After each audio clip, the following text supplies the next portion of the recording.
maamulka dekedda magaalada Muqdisho ayaa eedeyn dusha uga tuuray mulkiilayaasha gaadiidleyda bagaashka ka qaada gudaha dekedda magaalada Muqdisho kadib markii ay ku dhaqaaqeen 6 maalmood oo shaqo joojina kadib markii la yareeyay bagaashkii ay ka daabuli jireen gudaha dekedda. maalmihii ugu dambeeyay bannaanbaxyo ayay sameynayeen mulkiilayaasha gaadiidleyda dadka ka xamaasha dekedda weyn ee magaalada Muqdisho. faafahinta warkaasi waxaa magaalada Muqdisho nooga soo diray wariyaheena موسى محمود جيسو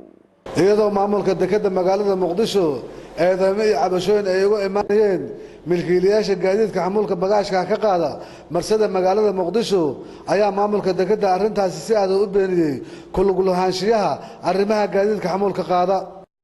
wuxuuna eedeyn dusha uga tuuray milkiilayaasha gaadiidka oo uu sheegay inay ku dhaqaaqeen howljoojin 6 maalmood qaadatay kadib markii qiimo dhimis lagu sameeyay Axmed Cabdi Xasan Wataa howlwadeenka saarista iyo dejinta badeecadaha bagaashka oo saxaafadda kula hadlay dekedda weyn ee magaalada Muqdisho ayaa sharaxaad ka bixiyay khilaafka soo kala dhaxgalay maamulka dekedda iyo milkiilayaasha gaadiidka xamuulka ka qaada iyo waxa ay ka damacsan yihiin maantay inaan saxaafadda u cadeeyo barnaamijka ay ku shaqeysa dekedda Muqdisho iyo caqabadaha la soo gudbiyay oo maalmahan hawada ka socday dekedda Muqdisho horta iyada waxa waaye fududeynta adeegga bulshada dhinaca badeecada marta dekedda waxaan rabaa inaan caddeeyo maalmahan waxa hawada ku jirta in dekedda iyo maamulka Muqdisho Albort ay hakiyeen gaadiid qaada xamuulka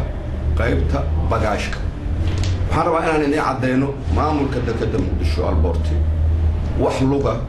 ama saameyna inayna ku lahayn qaybinta iyo gaadiidka xamuulka qaada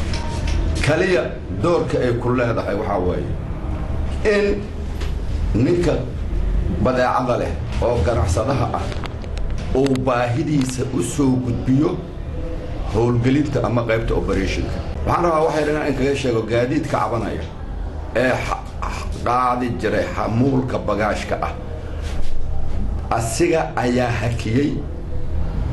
inuu soo galo dekedda iyagoo raadinaya dan gaar ah ama tacriifada oo ku yaraatay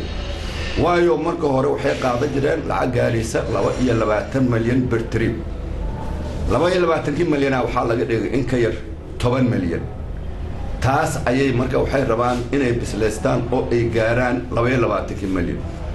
guddi ganacsato oo meesha ka jirtay iyo guddi gaadiid oo dekedda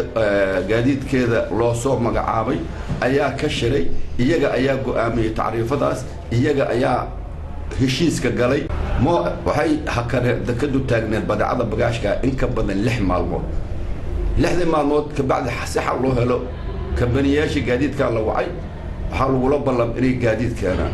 waxay keeneen gaadiidka hadda shaqeeya shaqada dekedda waa kala socotaa wax dhib uu kama taagno laakiin gaadiidkaas for the moment ma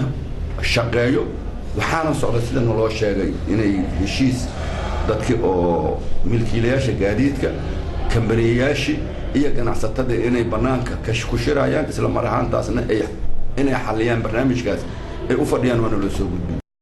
dekedda magaalada Muqdisho waxaa haatan gacanta ku haya shirkad lagu magacaabo Albariq oo laga leeyahay dalka Turkiga waxayna ka soo xareysaa dhaqaale ka badan intii hore Muuse Maxamuud Jiisow TV-ga iyo idaacada dowladda Puntland xafiiska magaalada Muqdisho.